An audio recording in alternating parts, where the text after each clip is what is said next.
বাচ্চা যদি পেট খারাপ হয় আপনার, তাহলে কিন্তু বাচ্চাকে এমন কোনো খাবার দেয়া যাবে না যেটা আপনার বাচ্চার গ্যাস ফর্ম করতে পারে এবং লুজ মোশনটা বা পায়খানা ডায়রিয়ার সমস্যা আরও বাড়িয়ে দিতে পারে।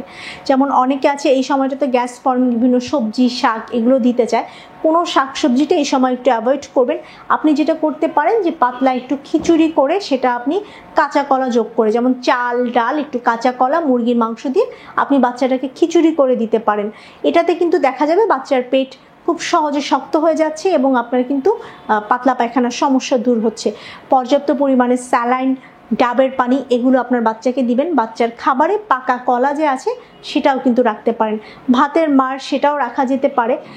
এবং এই সময়টাতে অবশ্যই স্যুপ জাতীয় খাবারটা একটু অ্যাভয়েড করবেন। অনেকেই আছে চিকেন ভেজিটেবল দিয়ে স্যুপ কিংবা বাজারে যে কেনা স্যুপটা পাওয়া যায় সেটাই ডায়রিয়ার পেশেন্টদেরকে দেন, যার কারণে কিন্তু বাচ্চাদের এই পেটের সমস্যাটা আরও বেড়ে যায়।